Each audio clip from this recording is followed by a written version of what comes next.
Hi, welcome to SBR Sports Picks. He's Mike Brenner. I'm Peter Loshak. We're the odds couple. It's week 6 in the NFL. We're talking with Al McMorty from BigAl.com, covering a bunch of interesting games from this week in football. And Dallas and Green Bay is this is another interesting game that I'm kind of scratching my head about. I'm interested to hear what Al has to say about this one because obviously Dallas, very impressive team. Now, Mike Brenner and you and I we'll admit it, we're on the wrong side of that Dallas game last week, although sharps were as well. And so now what do we expect from them? They've had 4 straight margin covers. They've been outperforming the market significantly 4 weeks in a row. But Green Bay, second off the bye, and Aaron Rodgers has not been playing up to his former self, but still pretty decent, and the defense has been stepping up. So Green Bay's an impressive team too. Do you have anything about this one, Al? Well, I do, and not just was I on the wrong side. I also, I really thought that Elliott and Prescott were just living the life too much and not concentrate. Well, those two came out just like a cannon out of a cannonball out of a cannon. And my hat's off to them, and I admit it when I'm wrong. I totally missed that one, and Cincinnati, definitely bit me in the ass, but.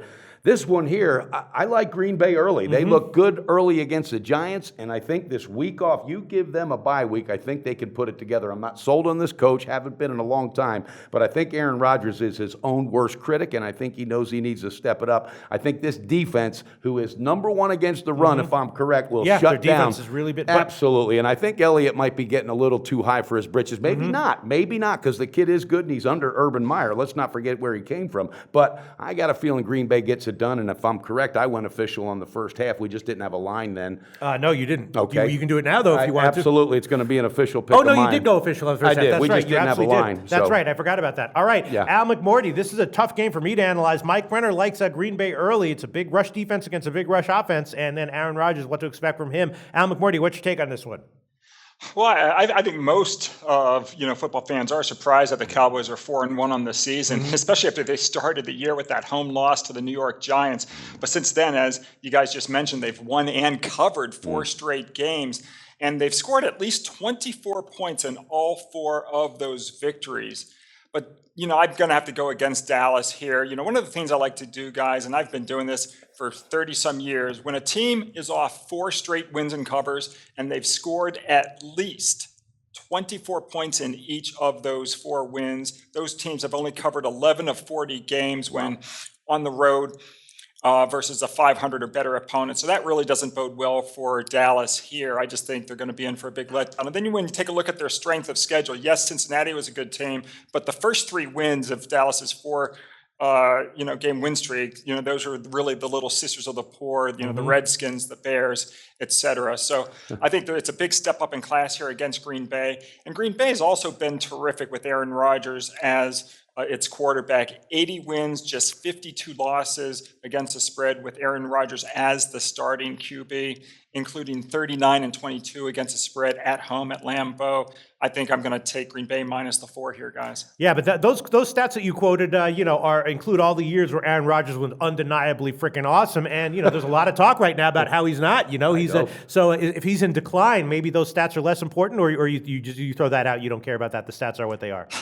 Well, I don't necessarily think he's in decline. I think it's only been a few games this year, and I think he's still the best quarterback in football. So I might be in the minority there, but I love Aaron Rodgers, and I think I think Randall Cobb's going to have a terrific game, this week against Dallas. You think so? Even though he got crushed on that hit last week, he's fine. Everything I've read says he's going to be fine for this game. That's what I heard as well. He will be. There's one thing I want to add real quick. I think a part of Aaron Rodgers, inconsistencies are. I heard this a while back. Him and Mike McCarthy don't see eye to eye. They haven't been for quite a while. These two, I don't really think deep down don't like each other, and I think honestly, it's affected his game. So yeah, that's absolutely. But you're still liking him this week anyway. Oh yeah, absolutely. I think he's his own worst critic, and he knows he has to step it up because trust me, he's hearing it. Right. All right. Well, this might be tailable. I might wind up tomorrow or Friday tailing both of you. Mike Brenner and Al McMorty, both liking Green Bay. Al McMorty, of course, your website is BigAl.com. Tell us all a little bit about that. Sure. Folks can go to BigAl.com. I've got all my best selections there in addition to free winners as well. And there are 16 handicappers at the website, so not just myself. You can get winning information from guys like Scott Spreitzer, Larry Ness, Tom Stryker, Brandon Shively, ASA, Doc Sports, 16 handicappers. I've been red hot of late, 74 and 44 in my last 118. Going back even further finds my record at 570 and 425 of my last 995 releases. Folks can get 4 free winners every single day, nothing to buy. Just go to bigowl.com and click on free picks. You get 2 free winners from myself, one from Larry Ness and one from Scott Spreitzer. So go to bigowl.com every day. Wow, very nice. I don't know my record over my last 995 picks, and I don't want to know. Pistol Pete, I love you, man. Al McMorty, thanks so much. Thanks, Al. Thanks, guys. So we're giving you picks every day, and you're probably making your own as well. Be sure to participate in SBR's weekly Twitter Bankroll Challenge. Just post your picks on Twitter with @SBRSportsPicks and the hashtag BetSBR before 1 p.m. Eastern Standard Time every day, Monday through Friday. We'll be betting your picks, and if the bankroll is positive at the end of the week, you could win the profits. Picks must be of events taking place that day and available in at least one of the major sportsbooks shown in our Best Sportsbooks page.